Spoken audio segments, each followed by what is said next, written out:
9th standard. So state national level వరకు కూడా ఈ స్కేటింగ్ లో పార్టిసిపేట్ చేయడం, గోల్డ్ మెడల్ వరకు కూడా విన్ అవడం మనందరికీ కూడా, మన మినర్వా తరుణ్కి ఒక విద్యార్థి ఆ స్థాయికి వెళ్ళాడంటే మనందరికీ కూడా ఎంతో గర్వకారణం. మరి అలాగా మీరందరూ కూడా అదే స్థాయిలో ఏదో ఒక ప్రతిభతో ముందుకు వెళ్ళాలని కోరుకుంటున్నాను. థ్యాంక్ యూ వెరీ మచ్ నాన్న. కంగ్రాచులేషన్. రైట్.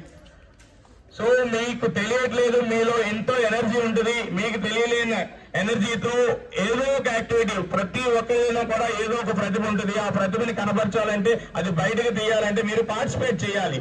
ముందే మనకి ఏదో వస్తుందని ఊహించకుండా ముందు మనం పార్టిసిపేట్ చేయగలిగితే ఏదైనా సరే, ప్రయత్నం చేయకుండా ఫలితాన్ని ఆశించకూడదని చెప్తూ ఉంటాం మనం ఎక్కువగా. ప్రయత్నం చేయాలి. ప్రయత్నం చేస్తే ఎలాంటిదైనా సరే సాధ్యం కాకుండా ఉండదు, ఏదైనా సాధించవచ్చు.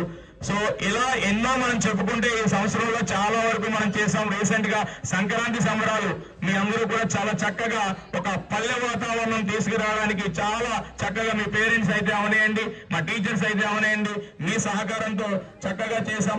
ఇంకా రానున్న రోజుల్లో కూడా ఎలాంటి కార్యక్రమాలు అన్ని కూడా చేయడం జరుగుతుంది. ఇవే కాకుండా అకాడమిక్స్ లో కూడా మనం చాలా ఎక్కువగా ప్రతిభ చూపిస్తున్నాం. లాస్ట్ ఇయర్ మనం పోలిస్తే ఎస్ఎస్సి రిజల్ట్స్ లో టోటల్ మన పెందుర్తి మండలంలో 120 స్కూల్స్ లో Minerva campus Simhachalam 4th position లో వచ్చిందండి.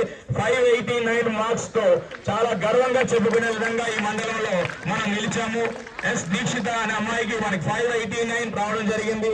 మరి కమింగ్ ఇయర్ లో కూడా, ఈ ఇయర్ కూడా నేను రిజల్ట్ దానికి మించే ఇస్తానని మీ ముందు 100% నేను మేనేజ్మెంట్ వారికి నేను నమ్మకంగా చెప్తున్నాను.